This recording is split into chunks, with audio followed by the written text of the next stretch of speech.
Trap squad, trap squad, trap squad, trap squad, trap squad, trap squad, trap squad, trap squad, trap squad, trap squad, trap squad, trap squad, trap squad, trap squad, trap squad, trap squad. Hey, clickbaity political. Yeah, thirst trap, trap squad, squirrel squad. Our mission is critical to speak the truth to the masses. Yeah. We here for the fight. We ain't started, but we here to finish it. Sick and tired of seeing the privilege. Take advantage of the weak and the innocent. So we let a voice be heard.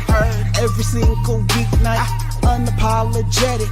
Black people, despite this white supremacist system that we live through on a daily, we still throwing up those acorns cause we represent clickbaity. Trap squad, trap squad, trap squad, let me hear ya. Trap squad, trap squad, throw those squirrels up if you with it. Trap squad, trap squad, yeah I see you, yeah I see you. Trap squad, trap squad, trap squad, trap squad, trap squad, trap squad, let me hear ya. Trap squad, trap squad, throw those squirrels up if you with it. Trap squad, trap squad, yeah I see you, yeah I see you. Yeah, I see you. Trap squad, trap squad, trap squad.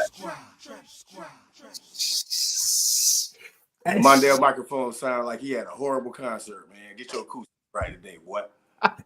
He just want to start cracking Joe. He mad because I. Oh yeah, oh no, I'm coming for you. Hey, I mean, listen, you I always want to joke with you, Sinbad. All right, Captain K High, let's go ahead. Let's do this. Looking like a tall, dingy cactus. Looking like Santa when he got back home. We can do this all day. We can do it all day. Hold on. Hey, folks, welcome to another episode of Clickbaity Political Thirst Trap. I am one of your three hosts that are doing it big on this last day of the year. Like last few hours. Last couple of hours of the year. So we're going to try to keep this short as possible. We all decided to come through the last day of the year and actually spread some love. I am Marcus Farrell, one of the three hosts. I am going to pass it over to Pastor Benjamin Dixon on one of these channels and also one of the contributors. Hey, what's going on, fellas? Pastor Ben, not Pastor Troy, even though I am a fan of Pastor Troy. Watch night services tonight, so I'm going to do my very best to not get myself too far out of the spirit, so I ain't got to go and try and fast before watch night service. So I'm going to leave that all to y'all tonight, but I know we got some stuff we got to cover. Missed y'all boys last week, so Merry Christmas to you all belated, and Happy New Year to everyone in the chat. Absolutely. Brother Mundell, it's yours. Gentlemen. Mayor Mundell, my bad. It's all listen. I'm only mayor in Enfield, allegedly. But listen. I'm super excited to be back. I'm so glad we decided to do this evening because I think last week and this week we've seen some big news, some important stuff that we need to discuss because I think it's been a vacuum.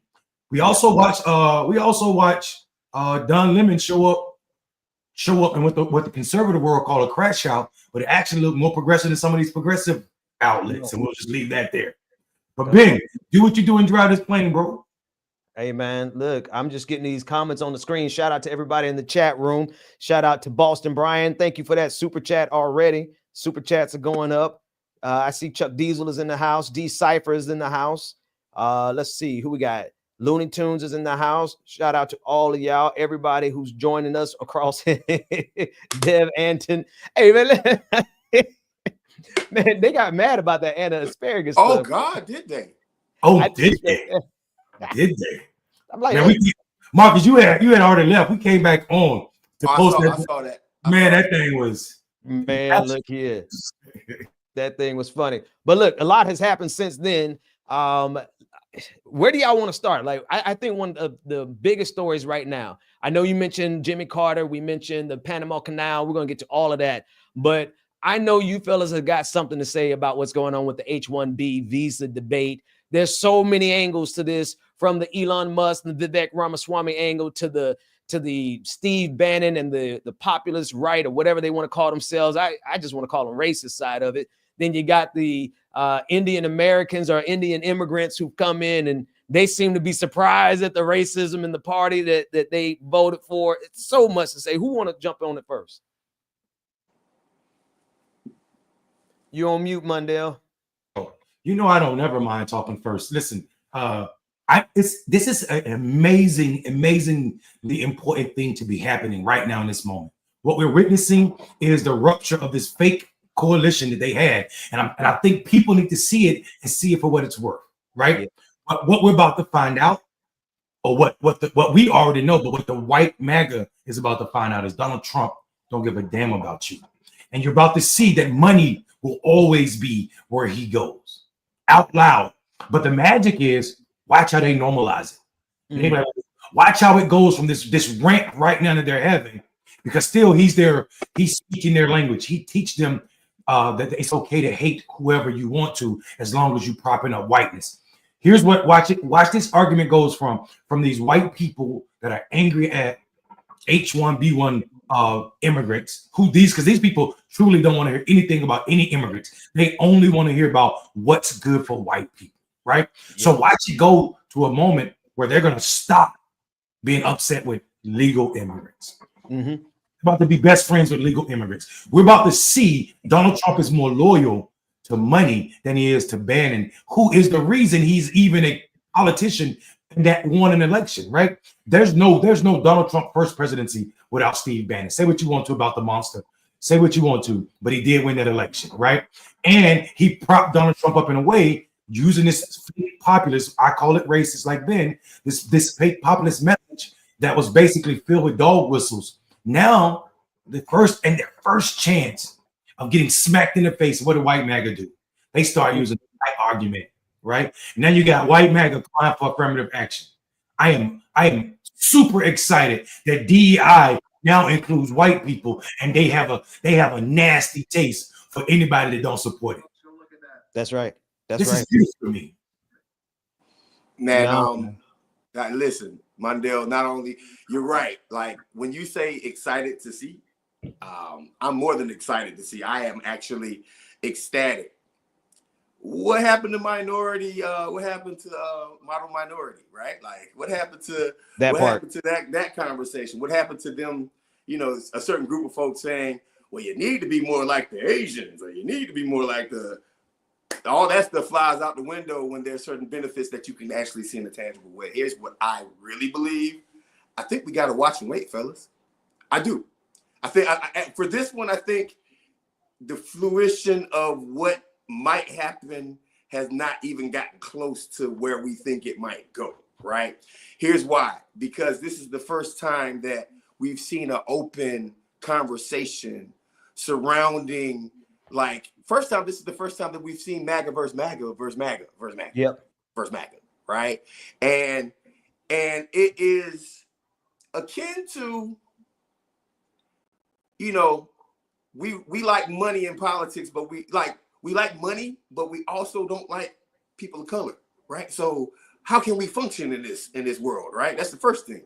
The second thing is it reminds me of Democrats, moderate Democrats, and like you know, left-leaning Democrats, right? Where like you're not being pure to the base if you are a corporatist, right? Like, and on the opposite side, it's the first time we've seen this on the opposite side of the house. You're not being pure to our racism if you don't if you're like trying to help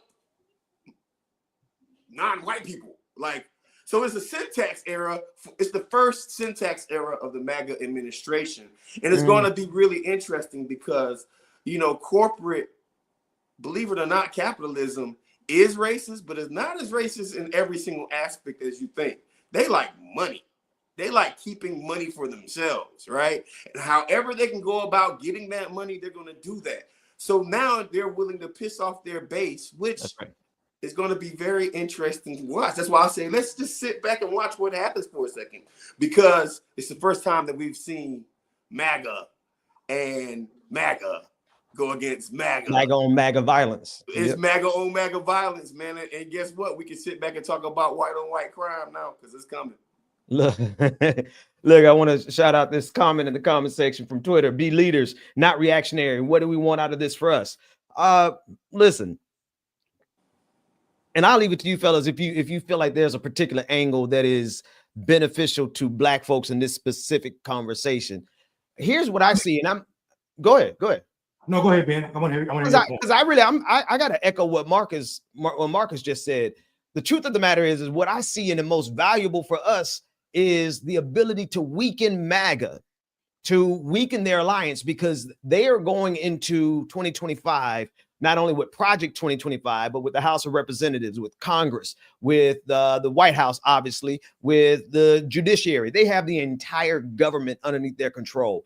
If they also go in with a level of unity, they will be able to steamroll and bulldoze all over democracy, all over the civil rights department of the FBI, all over every single thing that actually matters to Black people, to all people, right?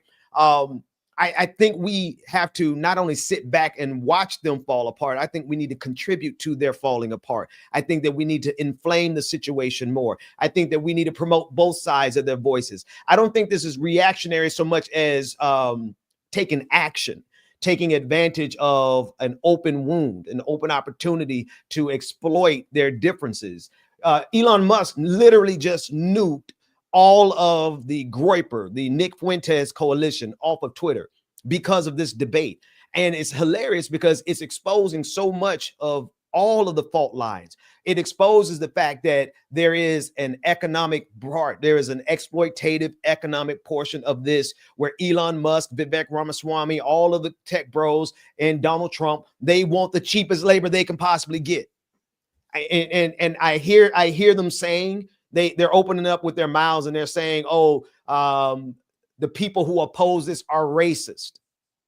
Yeah, whatever. Like, y'all don't believe in racism when it's racism towards Black people. They only believe in racism when it's racism towards people they want to hire at a cheaper rate. So I'm not really even buying into their appeal towards racism. Of course, we know there's racism. Of course, we know the Laura Loomers of the world. We know the Steve Bannons of the world. We know the Nick Fuenteses of the world. We know that they really dislike any brown skin, anybody with melanin. They don't want anybody with melanin coming in the United States of America. So we know that there's a racist component here. But underneath it all is the fact that they want to exploit labor.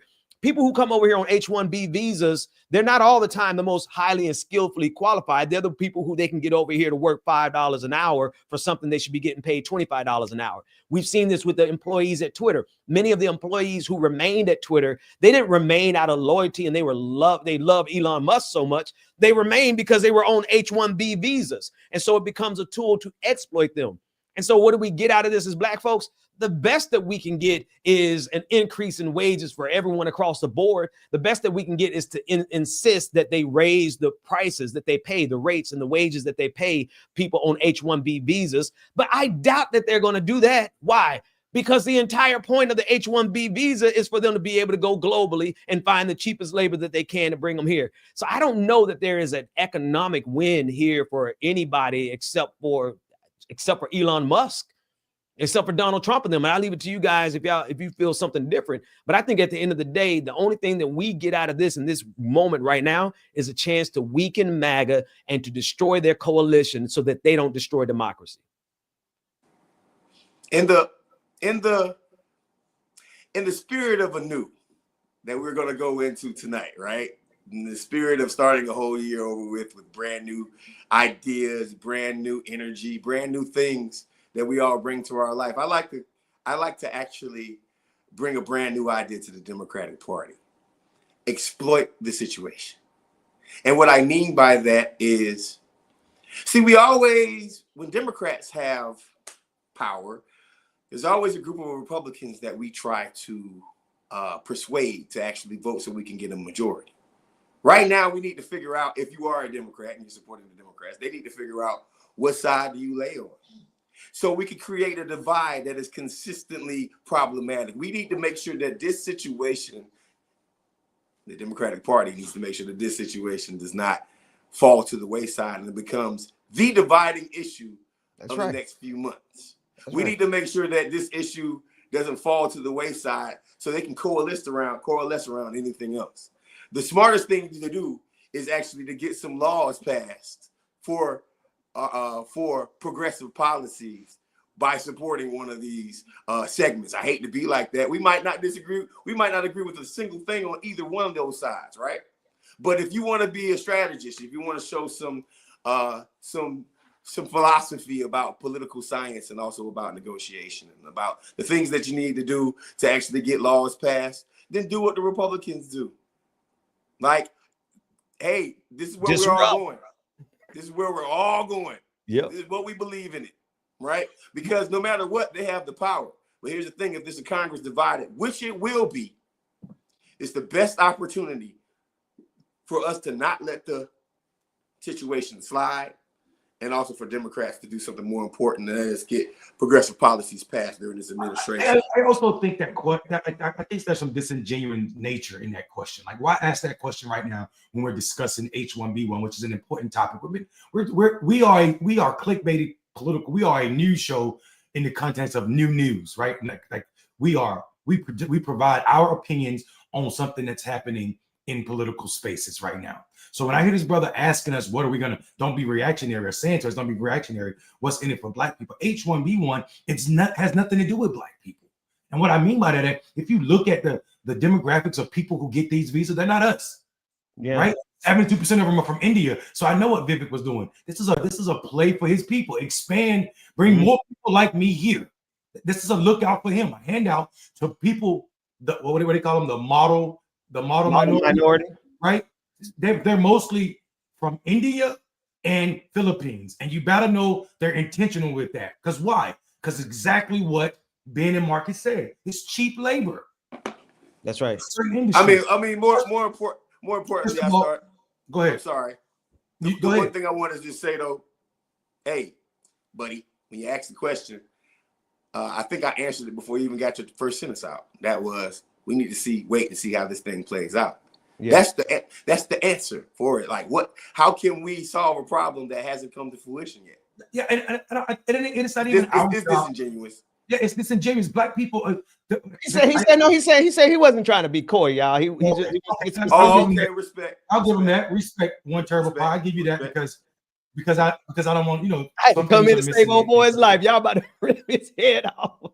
Because sometimes, anyway, I'll take him at his word. So what I will say though is here's the problem. People aren't talking about the downside of being of the H1B1 visa, right? Like the idea that you come over, you're sponsored by a company. Basically, you have to work for that company. They can treat you any kind of way, and you start complaining. Well, they can threaten you to send you back to where you came from. It is a terrible system in that it's not controlled and managed.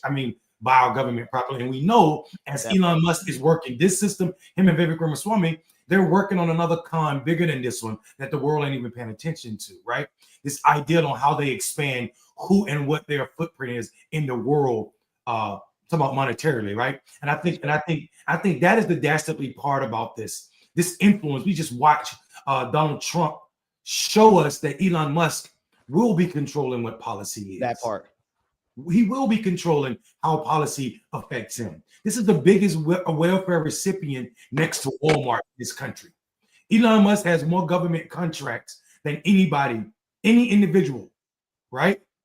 Using government technology. Let me explain that. Elon Musk has not created anything. So when people call him a genius, I'm confused. He's been pushed out of every company he's been to because he's a horrible manager of people and also product. Even when he was at PayPal, there was a horrible glitch in PayPal that were allowing people to other people to take money out of other people's account. Got pushed out. People hated him in there. Got pushed out of there. What happens though is every time he leaves one of these golden parachutes that we don't regulate. People that can be horrible at CEO positions, running companies, and still get paid unimaginable amounts of money. Right? This is what an Elon Musk's entire history is.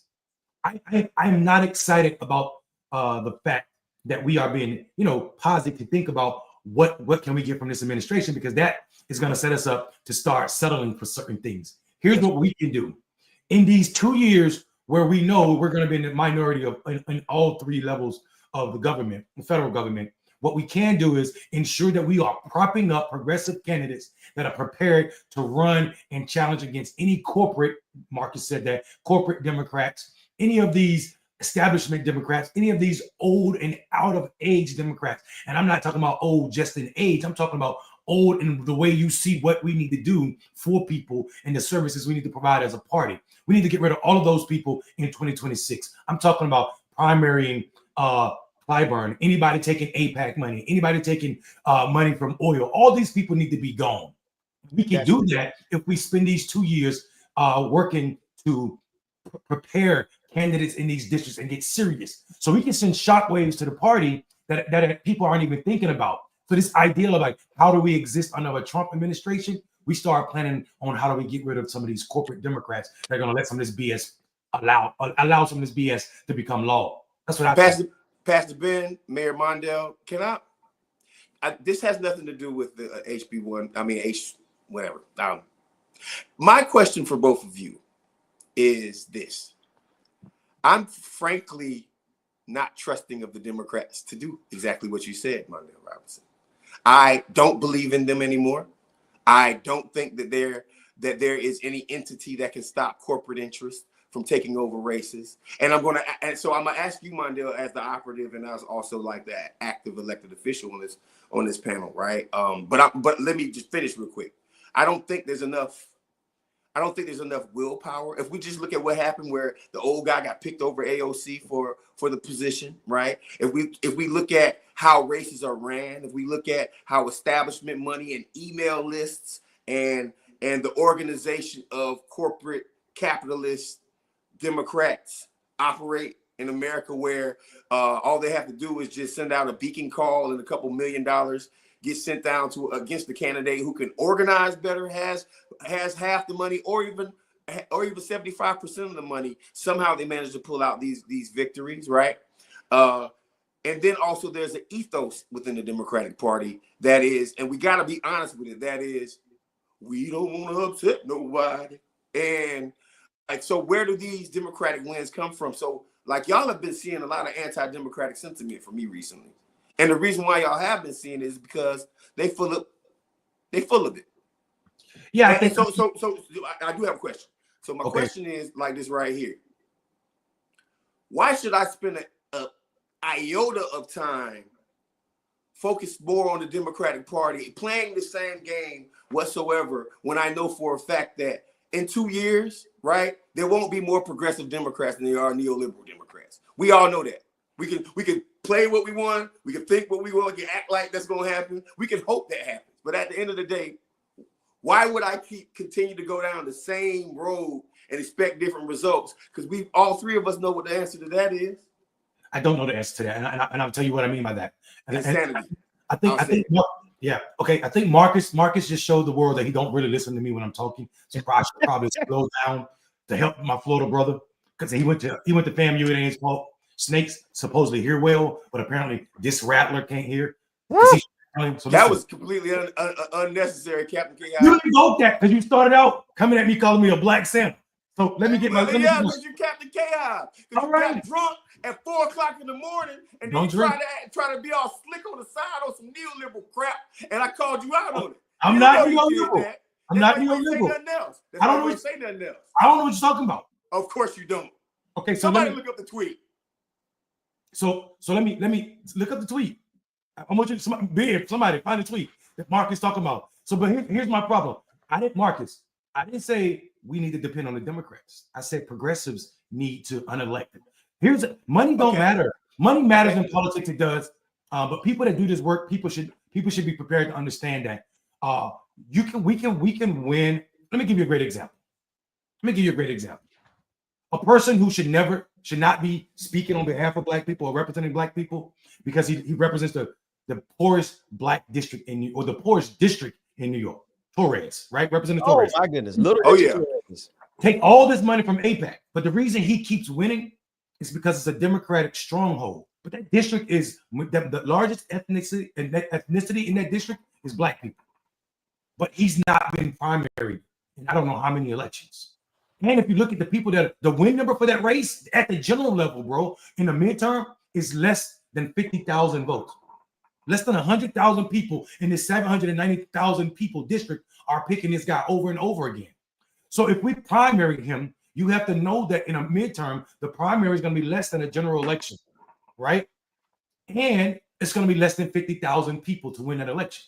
That's easy organizing work. It don't matter how much money you put in there. If you told these people who live in a district where the average house costs $500,000 and the average salary is $47,000, and that you are a poor district, and this guy says Israel problems 280% more than he said your problems. Come on. He's talking about that more, and he's receiving all this money from AIPAC.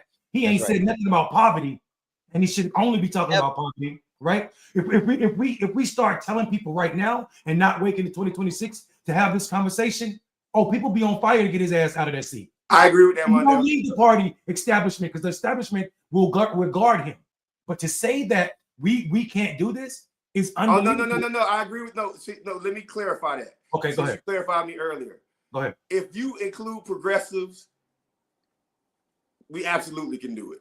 If we are just talking about Democrats, then there's no way in hell that this is going to happen. Yeah, but I as a person, and you know me politically more than anybody, Marcus, I don't organize to the Democratic Party, right? I organize for candidates that I believe in and I think that are better for us. So, and some of those candidates are way more liberal than I am. I mean, not progressive, way more neoliberal than I am. So I think, though, for me, I know for a fact, people like this gentleman who's on the screen right now should not, a black presenting person representing a majority black district, and I'm talking about ethnicity. Why in the hell is your number one priority Israel? Take it. Right. Coming at schools, saying stuff like he said about this right here is unnecessary when you said nothing about the poverty rate of black people in your district. The poverty rate is 30%, bro. 30% of the people in his district are living below the poverty line in one of the most expensive cities in this country. And that's not a conversation. That only happens because he's not been primary. This guy could probably be taken out with less than 30,000 votes. There are 200,000 black people in his district. That means about 49% of them are black men. 49%. So we're talking about enough black men by ourselves that if we engage them, we could go get rid of him immediately. That part. How about Marcel and Clyburn? Clyburn should have been gone. Listen, people don't even understand the election. Marcus, you know this. Majority of black men in Clyburn's district have never voted for him. Clyburn has not been primary in a real way, and I don't know how long. Happy birthday. Yeah, happy birthday. But think about this. Think about this, y'all. For real, think about this. Less than 20% of the black men in Clyburn district has ever voted for him. That in itself is a rejection of who you are. If we are taking pride in the number of people who did not participate in this election because they said, I don't want to deal with the milquetoast of either party, right? If we are priding that in this 2024 election, then we have to acknowledge that majority of black people in Clyburn's district is saying, nah, dog, I ain't never effed with you.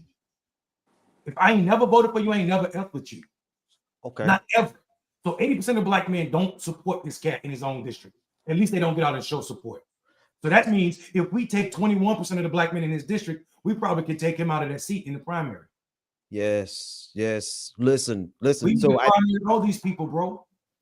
Can I just play just to, I don't want to just irritate people, but I do want people to hear what Richie Torres, and it's not even just the fact that he's, it's not even the fact that he's pro-Israel or talks about Israel when he should be talking about the issues in his district. That's huge. But it's also the fact that he has been one of the staunchest defenders of the genocide of Gaza since October 7th. I mean, this bastard is one of the most disgusting members of Congress representing black folks who I guarantee you the black men and women in that district and gender nonconforming individuals in that district ain't down with the genocide going on in Gaza. I just want to play it. I don't want to just play it to irritate folks, but I just want folks to just hear his commitment. This is what he put out just the other day. The university embedded in anti-Israel propaganda that it has a publication entitled, quote, "The Columbia Intifada." What is needed in our society is a revolution of the responsible against the intifada idiocy of the far left. Columbia University is the intifada. It's a meaningless post, but it's a post that, like this individual said underneath my post, is going to help him get even more money on top of the $1.786 million that he's already gotten from AIPAC. I agree with y'all, brothers, 100%. I think our energy should go into primarying and making sure that these cats don't get back into power. Name them: Richard Torres, Jim Clyburn, Marcellus. You said, where did Marcellus win? When did Marcellus win? Win what? Not win nothing. I didn't think he won. I thought I heard somebody mention him to primary him, but I must have heard wrong. But the point is Mundell, you know the numbers, you know the districts, you know the messaging. I think we should, and then when I say we, I don't mean anybody else. I mean the three of us, and nobody else. I'm launching a super PAC. It's called the hashtag I put on the post about him. I'm launching a super PAC to get rid of. And people was like, well, he might not run for. I know he's trying to run for governor or senate, but I already know if he runs for senate in 2028, he's gonna get AOC is gonna wipe the floor with him. But if you think about that governor race, he still needs to be primary. That's right. Early in New York, you want to know why? Because New York has some of the most restrictive voting laws. You got to be registered damn near a year, I think, before to participate in the primary. So we need to get started quick on educating people about what it means. Wow, I didn't know that. I did not know you'd be registered. Yeah, we're launching a super PAC, an entity to challenge people just like this. All these corporate Democrats. We're gonna put them on. Listen, whatever I can do, I want to do. Whatever I can't do, I want to help and get it done, because nobody needs to get put out of office more than Black people who are sponsored by AIPAC. And here's how I think we also do it. Republicans and MAGA ran a masterful plot on us in 2024 to tear down Kamala Harris. And it saturated the Black community, particularly Black men. So I say we use the same playbook. We take the same playbook and go head on with Richie Torres as well as Jim Clyburn and just sandbag the hell out of them. Now, y'all, you have to find out, you know, the candidates way better than I do. Whether or not we can find a high quality candidate, that to me, I'll leave that to y'all. But in terms of tearing down these men who have torn down the Black community, these men who have done nothing for the Black community, these men who stand behind AIPAC in the middle of their Gaza genocide. Oh, nah. I'm all in. Let's get them. Ben, put Hunger Games. Put Hunger Game comment on the stream. Put what now? Hunger Game 1989 _ 1989. Hunger Game _ 1989. Question: Is this how Black men who get? Yeah, I have to read. It's too small for me. My God. Is this? It says question: Is this how Black men who get? I think they mean who are friends argue when they disagree with something. The way Marcus and Mundell seem to be with each other more than normal. I am obviously not a Black man or Black woman, and I've never seen people who say they are friends argue like they are not. Cracking jokes, and I think this is where people miss our community. Like what people call bullying is called cracking jokes. And like Marcus and I are as close as we are because we talk so much ish to each other the way that we do. And I can't explain it other than you had to grow up in a Black household and a Black community with Black folk around you and with tough ass skin to get and know what we're talking about and what we're doing. So much in our conversation ain't even like us arguing. We're just having conversation, cracking jokes on each other. That's out of love and knowing who we are. That's all that is. Hey, Ava. Happy New Year. And I miss baby. Appreciate you. Hey, no, first off, it's obvious to me also that there's a thing about also knowing the history of clickbaiting, right? Like, thank you for supporting us right now. Thank you for watching our show. But on the same, and Happy New Year to you, sister. But on the same token, like, we go at everybody. There's nobody safe. I mean, if you know the story about why we call ourselves Squirrel Gang, you understand that the innocent guy on the right over there, he's just a part of it. We were cracking jokes one night, and we said to do it. Look, White. Listen, White think because I can't. I'm sitting in the Holy Spirit tonight. Y'all leave me out of this one tonight. I gotta preach a sermon in about an hour from now. I gotta carry my congregation into the new year. Please don't make me try to roast because I'm gonna end up cussing. Then I'm gonna have to repent. I'm gonna have to fast. I ain't even got enough time to fast. So y'all handle each other. I'm not even getting on Mundell right now because I think there is a cultural aspect to this that needs to be known, right? Yeah. There's a reason why. I mean, because some white folks get it. If you think about Larry Bird in the '80s, right? Like he was the biggest shit talker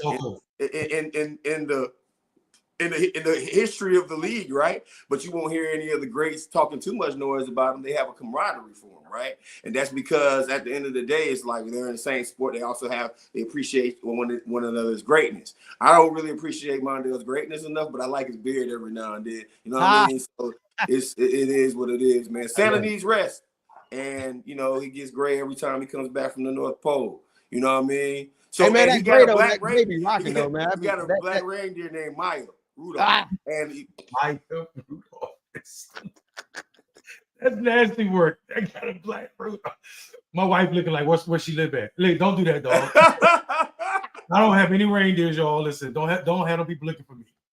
Can we move on? Can we move on to Jimmy Carter real quick? Because I got that's serious. Go ahead, bro. I got a story. So rest in peace to our former president, Jimmy Carter. He died yesterday at 100 years old. Personal note, right? I found out Jimmy Carter had passed away maybe 5 minutes before I boarded my second flight to become a pilot. So I'm training to be a pilot, y'all know. Oh, really? And I was actually getting on to do my second trip yesterday. And then I go on Twitter and I see that there's so much stuff about President Carter. I was like, dang. So we had an option to go in multiple places when I'm in the air. You can go south, you can go north over Lake Lanier, and that's never going to happen. And then you have a chance to go over the city of Atlanta. So I specifically put a route in to go over to Carter Center and pay some of my condolences from the air. Right?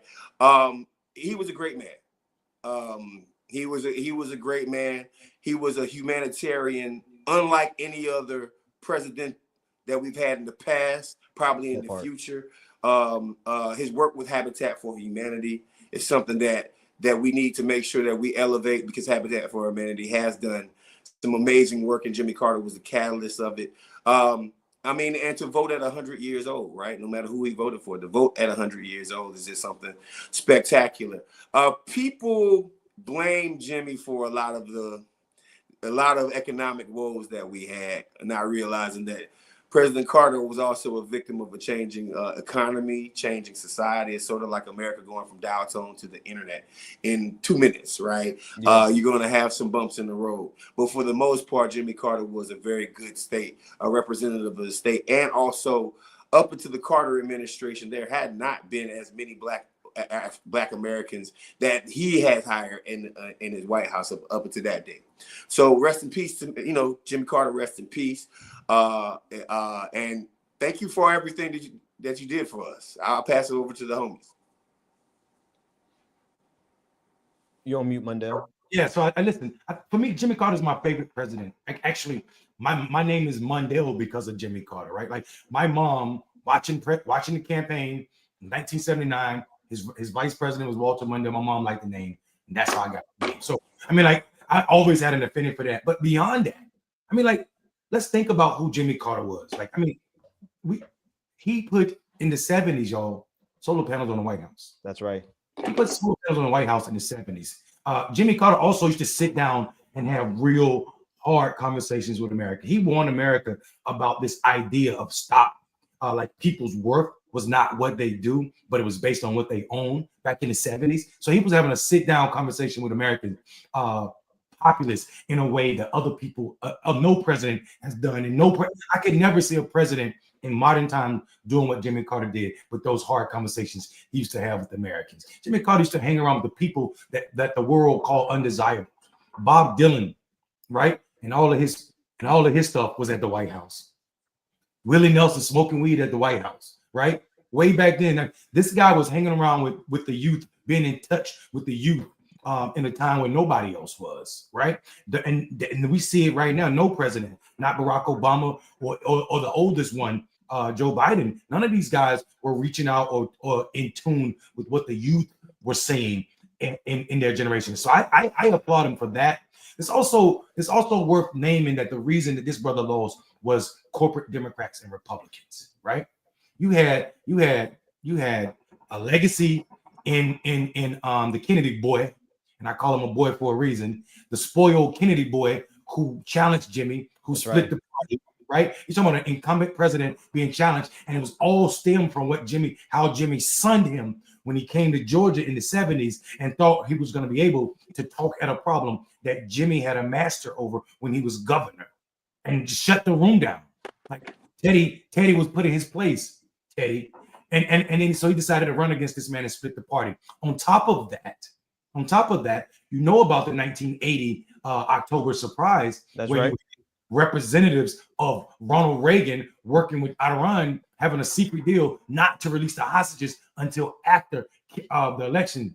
That is why we lost it. We didn't have a second term from his president. So what people want to talk about though is, his president was short. I mean, his presidency was short, but his legacy is unmatched. Yeah. Unmatched.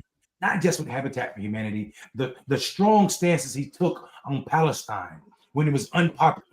And this brother was doing it by himself out loud, right? So that in itself, his dedication to humanity showed through. This man who taught, his same Sunday school class lived out the Boy, you principles. taking every one of my points, boy. But go ahead on. He lived out his principles in a way that none of these so-called evangelicals are right now, Ben. Tell the truth about it. That's This man said Jesus preached a long time, and every time Jesus preached, and while Jesus was preaching, even before he was born, homosexuality was a thing, and you've never heard Jesus say a single word about homosexuality. Never did you hear Jesus condemn homosexuality or homosexuals. I don't even know if you use that term. LGBTQI folk, right? So I applaud this man for being steadfast, not being, he's proof that money can't buy everybody. This is a man who went back home to his same old little neighborhood, little bitty house, and lived there happily and still was effective. He became a statesman, not for the United States, but for everybody who loves people and also the idea of Christianity. Yeah, yeah. No, and all jokes aside, Mondale, you and I must be reading the same book, because I was going to start with the solar panels. He put the solar panels on in the 70s, and you had that backwards Ronald Reagan come and tear him off. You had the fact that Jimmy Carter was a Christian's Christian, if we can, even say such a thing, right? I love the fact that he did, like you already mentioned, Mondale, he went and taught Sunday school every single Sunday while he was president of the United States. Every Sunday. Like, who does that? Most of these cats don't even really halfway believe in God, don't even go to church. It's especially not going to go to church and then teach Sunday school every Sunday. There was Jimmy Carter. Jimmy Carter's embrace and understanding of the plight of the Palestinian people. I don't know of another president who has taken that kind of stand before, during, or after their presidency. But there he was taking that stand, the most unpopular stance, and didn't care. Somebody mentioned like the fact that he was a nuclear scientist. He was, in his naval assignment was a nuclear engineer. Just speaking to the brilliance of him. I know a lot of people point at the fall of the Shah regime in Iran, and they look at that as a failure. But I can't look at that as a failure in so much as I have to look at the fact that the United States of America first uprooted and installed the Shah back in 1950s, some odd years. And so that was Jimmy Carter being caught holding the bag of American foreign policy as it had festered for at least 40 or at least 30 some odd years before he even became president. Khomeini came into power because the United States sabotaged the democratically elected leader of Iran and supplanted him with the Shah, the family line of the Shah. So, I know a lot of people say, oh, he failed there. No, America failed there. And then somebody else has already mentioned the fact that Ronald Reagan and the GOP committed treason and insisted that the hostages not be released until after the election. I think you look at Jimmy Carter and the transition to Ronald Reagan, and you see a definitive shift from good to evil. Not great. Not that Jimmy Carter was perfect. He still he was a manager of empire, right? And we've seen what empire does. I think if we look in South America, particularly, we'll start seeing some of the baggage of Jimmy Carter's being a manager of empire. But all in all, the sum total, when you look at the whole equation, Jimmy Carter was maybe not the most effective president. And you got to, what is our metric there? What are we measuring it by?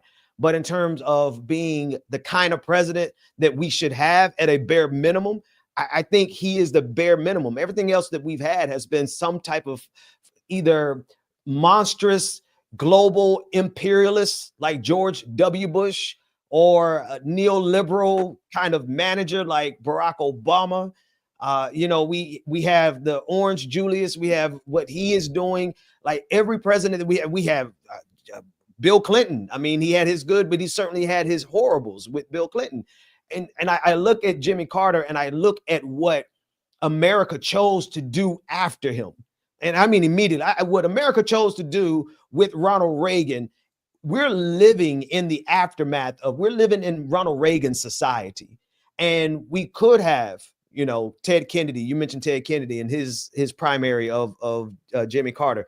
We most certainly could have been put on a totally different trajectory.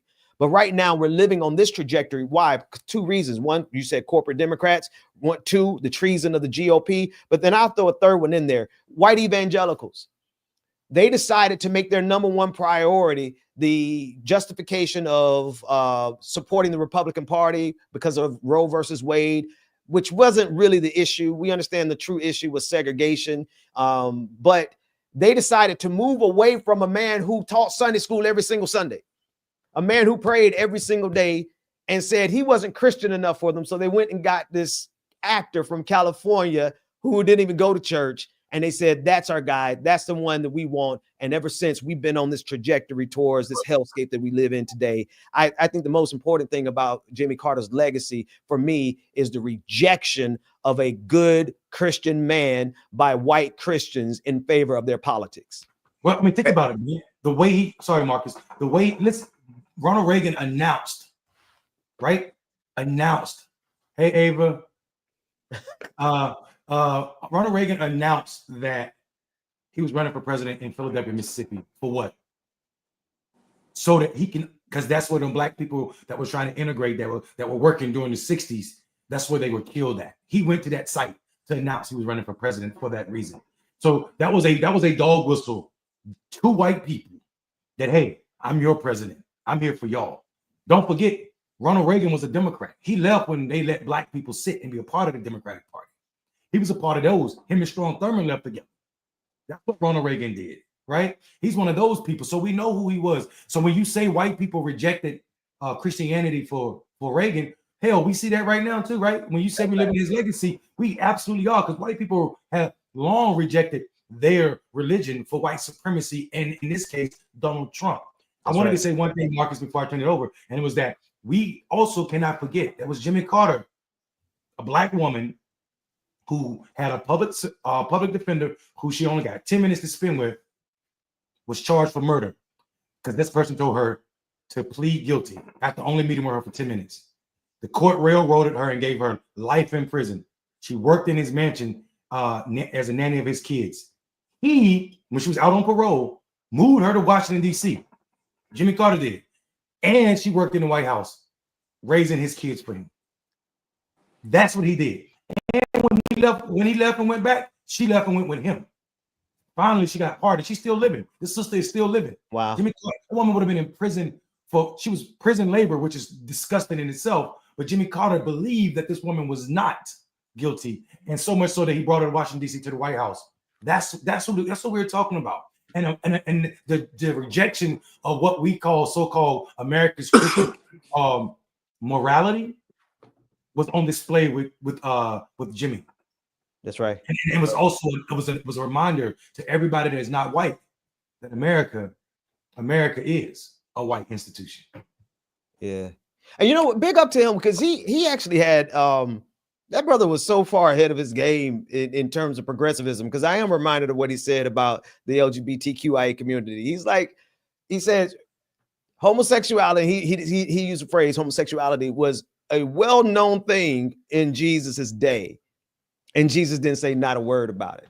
And then somebody asked him, said, do you think Jesus would approve of gay marriage? And he said, absolutely. I said, okay, brother, you out here, and white evangelical out here in these streets being more progressive than 99% of black preachers. All right, I hear you. My thing about President Carter is that the wealth gap started pretty much when he left office, right? Like I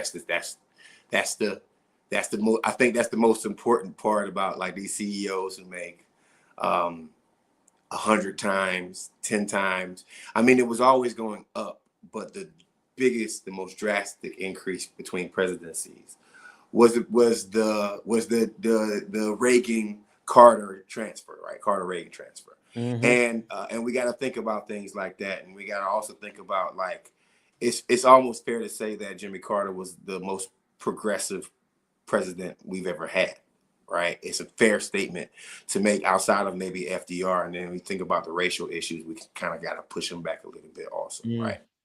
So like, and by the way, FDR, I mean, we can make this argument all day, you know what I mean? Like, we could talk about Lincoln, right? But when it comes down to like progressive policies, and also speaking on like humanizing other countries and other countries' plights, Carter not only did it, he used his bully pulpit afterwards to show in a real way that that it's okay to be a good human. You know what? This might seem a little weird, but I'm gonna say something. I'm gonna say something to everybody watching right now. It's okay to be a good human. It's okay to be a good human. It's okay to say please and thank you. It's okay to be in service of someone else, right? You know, I hope you go into the year of our Lord 2025 being okay to be a nice person, right? You don't have to be a perfect person, right? But you need to be a nice person to everybody that you deal with, right? See, there's some people that I say, like Jimmy Carter, that are, I believe that if you do believe in a higher power or a place to go when you pass away, there's some people who are going to go to heaven. And there's some people who I think might go to hell for their actions, right? If you are a person that thinks in binary thought. Now, you might think like Bill Gates, and once that thing is over with, you just cut off like a computer cutting off, right? But at the end of the day, I just would like for everybody to remember, be a good human being, right? Be like Jimmy Carter, right? And do it for everybody in your life and everybody that you don't know, man. This year, like 2025, do yourself a favor, right? Like maybe stop and give that dude $1. Maybe stop and buy that man some food. Maybe like tell the truth when you don't really feel like telling the truth. Maybe be in service of someone who needs your service and you haven't been in service with them, man. Like, I think as we kind of like, as I reflect over the past year, and then I reflect and then I forward think for the first year, like the 2025 and this year, right? Like this year, I was selfless, and I continue to plan on being more selfless in the year of our Lord 2025. And I hope that like you can learn your lessons from the people, the good people around you. I'm saying this for a reason, right? Like I think it's a perfect segue into 2025, right? We lost one of the nicest, most genuine people in the public space in the past 50 years of politics, almost 50 plus years actually of politics in Jimmy Carter, right? And it just makes me think, how many nice people do we have left, right? How many good people do we have left? So I ask you, like, just from my little platform that I have right here, like, as you go into 2025, man, be a good person. That's all I got. I like that, Marcus. Ben, you said something. First of all, Marcus, that was a sermon, and I hope, Ben, I ain't trying to, give you no sermon coaching, but steal some of Marcus' stuff. Make it easy on yourself. I'm gonna replay that part during the service tonight. Go ahead. And he ain't used no bad words. Look at Marcus. I do want to say though, you said something because people might forget this. It is godly to do, Marcus. It is godly to do for the least amongst us. I mean, Jesus said so. The Bible said so, right?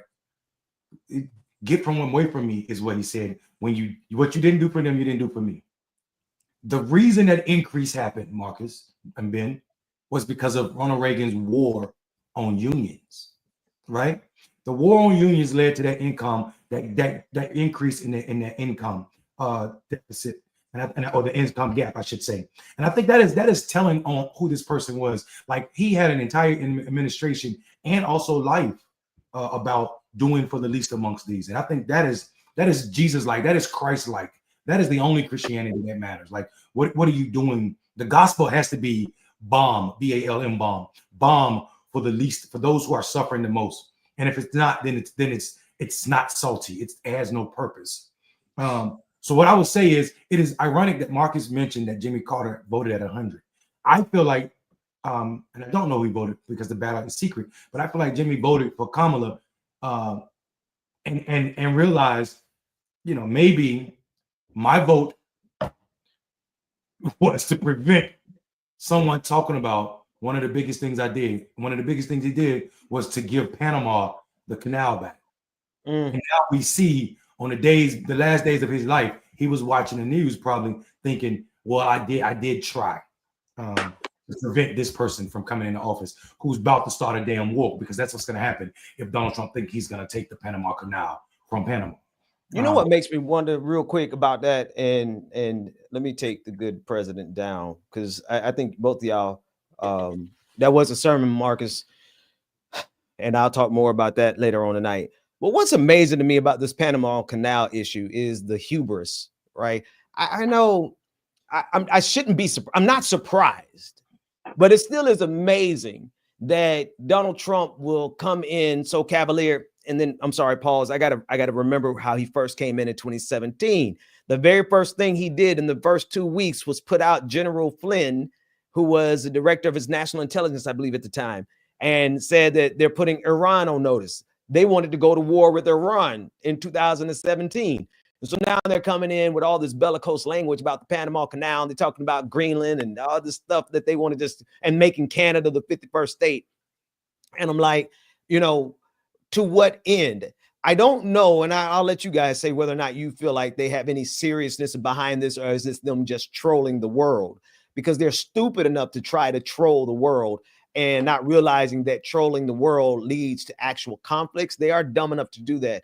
But I also think that Donald Trump is dumb enough to have somebody in his ear saying, I can make this amount of money if we take back the Panama Canal. We can do this if we take back the Panama Canal. So I think it is a very real possibility that he thinks that he can do that, and that he's willing to try it just because some businessman, some entrepreneur, some psycho came to him and said that this is what we're going to do. This is what we should do. And he thinks it's a good idea. And then last but not least, and I love to hear you, the idiots who support this, thinking that America is so dominant that it won't cause a conflict. I'm not saying America won't win that conflict, but we will be at war. And a lot of the people in MAGA who are supporting this, they're so cavalier with their own children's lives. They're so cavalier with the kind of damage that it will cause, the kind of lives that will be lost. They don't care so long as it strokes Donald Trump's ego. They will literally lead us into war, even if it's nothing more for no other reason than to stroke Donald Trump's ego. What do y'all think? He's not going to do it. He's not going to do it. This is another build that wall moment, right? Yeah, you might attempt something close to it, but he's not going to. Like, here's my thing. Donald Trump's a coward. Yeah. Not trying to say that Donald Trump won't. Cowards do stuff like, because I've dealt with cowards recently. Right?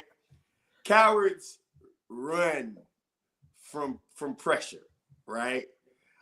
Cowards also will end everything by pressing a nuke, right?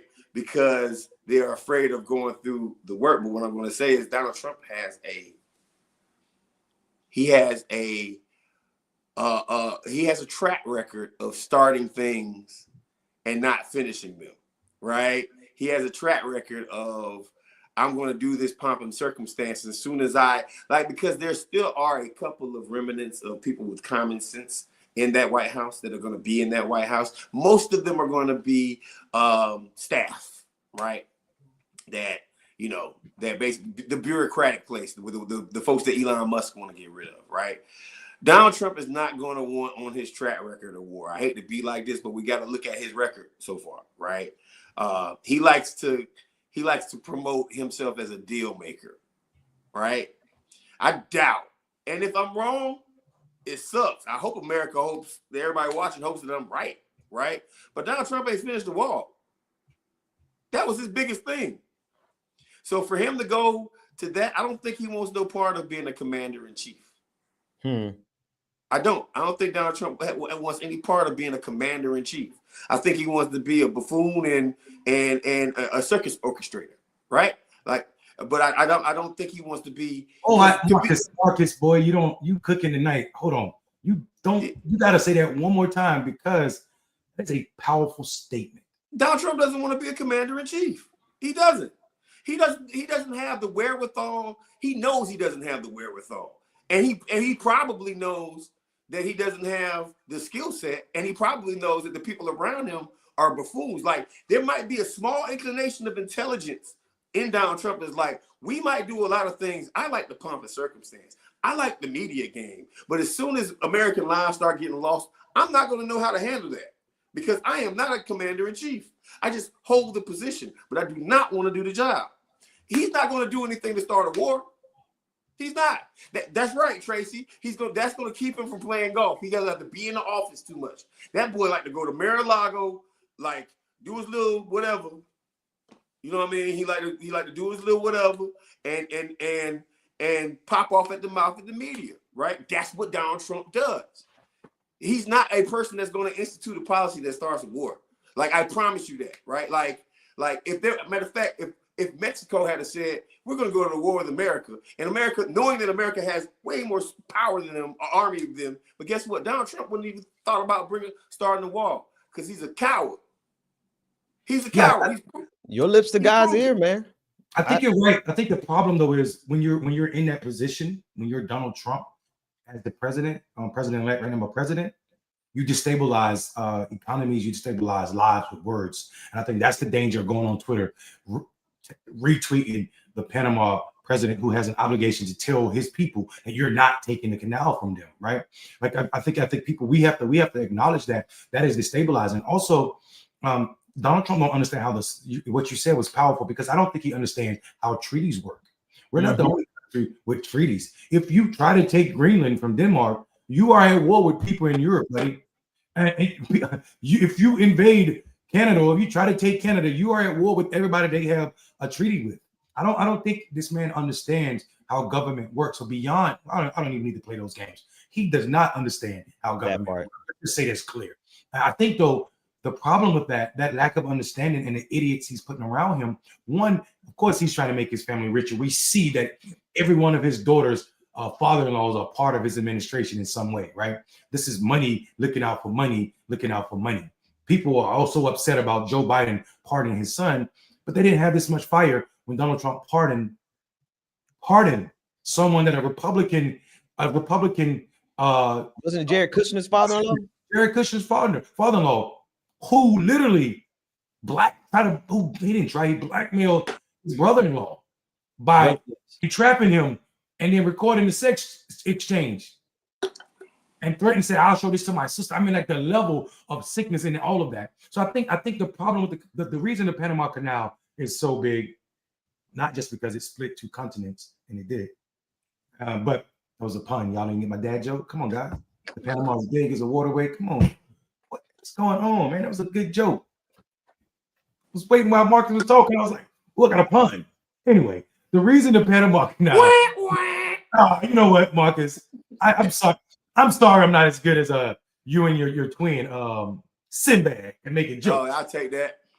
I'll take that. I'll take it. Can I get you tonight? Why you acting so calm tonight? Because you're not doing it. You're just not doing it. And see, listen, what I realized recently is that power comes in silence. Boy, power what you say? Comes in silence. Power comes in silence and not being overly emotional. So, Mondale, when I don't let you get under my skin, I'm just going to let you know something, that is a remnant of something else that I'm doing in life. I'm not letting anything get under my skin, and I am using the power of ISIS. Roy, let me tell you, silence is one of the most deadly weapons you could possibly have. Man. It is powerful. It is powerful.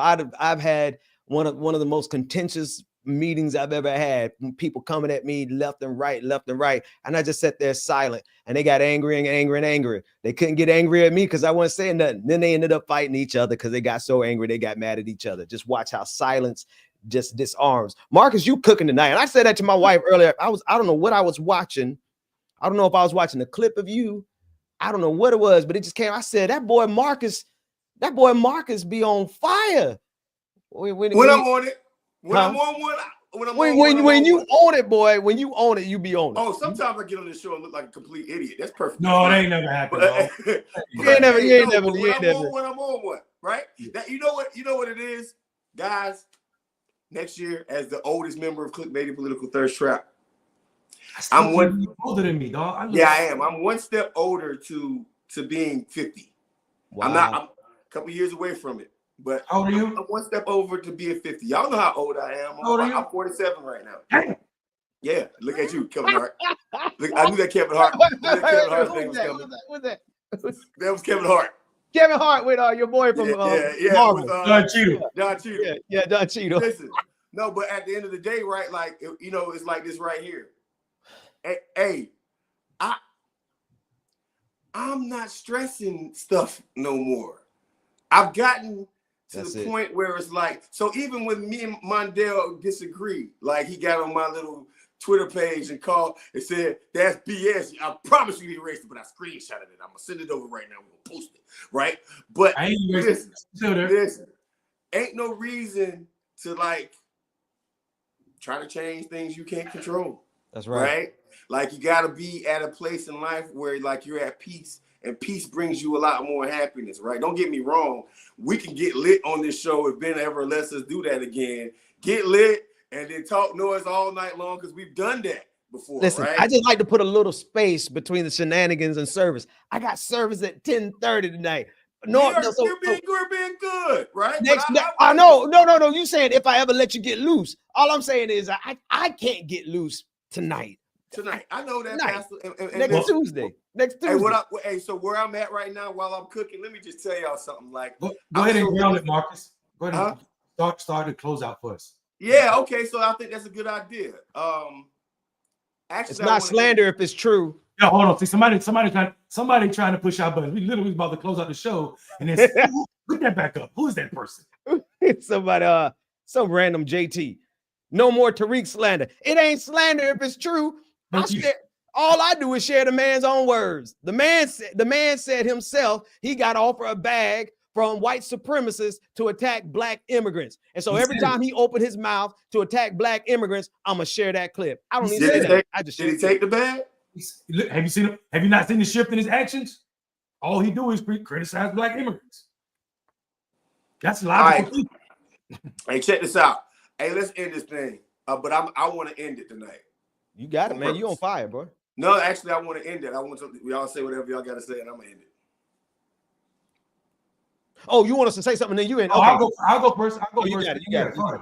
I'll just say this. As we close out this show, the last show of this season, and also of this year, I want to say to you two, 2025 has to be the year that Clickbaity stands in the gap, because we see that some people are willing to waver, and we cannot do it right now. It is too important for black people. We watch the media get so up in arm and call someone a terrorist for killing a CEO who kills people through policies all the time, but said nothing, almost nothing, about 13, 14 officers beating a handcuffed black man to death. So I need you all to stand in the gap with me as we ensure that people know that black men are paying attention, and we know what politics are, and we're deeply involved. And I will close it by saying, whoever preached Jimmy Carter's funeral, please end it with job well done. Done. Ooh, that's a good one, man. You making me feel the spirit already, Mondale. But I don't have anything extra to add. I don't have anything different to add. I want to echo your sentiment. I think 2025, Clickbaity has to rise to a level that is unquestioned and unquestionable, because without a shadow of a doubt, you have three of the most brilliant minds in politics, in different lanes of politics, but all three of our minds politically, historically, and our hearts. You know what I mean? It's a good thing. What's crazy though, I might not have as big of a heart going up against you boys as I used to have, but I had it. And y'all have hearts. Y'all got that dog in y'all. I got that dog in me, but we also have love in us. And we balance a ferocity that we'll fight whoever we got to fight. I mean, what we got to do, let's go get it done, especially if it's for our people and it's for our family. At the same time, we're doing it, and we're doing it in love. And so when you have three brilliant minds like you have on the screen right now, and you add on top of that the fact that we'll fight whenever somebody show us where the fight needs to be fought, and the fact that we do it all in love, we're the voices that need to be heard. And I'm saying this to the audience because you are the people who can help make that happen. So Mondale, you said it so beautifully. I don't have anything different to add. I just want to echo your sentiments, and I yield the floor to Pastor Marcus, who has been on fire tonight. Please like and share. Go over to the Clickbaity Political Thirst Trap page and like us if you're not already on there. Please come subscriber and a Patreon to the Clickbaity Political Thirst Trap page. And if you haven't subscribed to the Benjamin Dixon channel, and on the last day of the year, you might as well go ahead and do it now and join the Patreon. It's been a great year. It's been an amazing year. Believe it or not, because we're still alive. Come on. We have another day and another opportunity to correct whatever mistakes that we had in the past year, to come together with the people that would care about us the most, and actually to grow and learn from any trials and tribulations that you had in 2024. Now is not the time to not stand on your business. And whatever that business that you decide to stand on, make sure you stand on it and you do it in the best way you know how. And remember the people that help you get to where you are, so you're going to be alive. And remember the people who have less than you. But just make sure that you remember yourself. Do yourself a favor, folks. In the year of our Lord 2025, love yourself. Love yourself more than you love anybody else. Start with yourself first, God. I swear to God, we don't do it enough. We don't love ourselves. We allow everybody. We allow. Don't play with me, Mondale. Yeah. We allow everybody to dictate. And I want everybody to remember this one statement as I end the year. Other people's opinion ain't your business. It's been real. Clickbaity out. See you next year. My.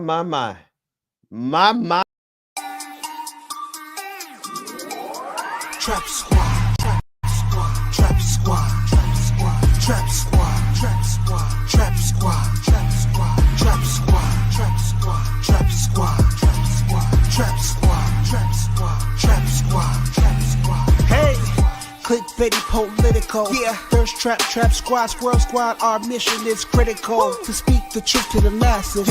We here for the fight. We ain't started, but we here to finish it. Sick and tired of seeing the privilege. Take advantage of the weak and the innocent. So we let a voice be heard.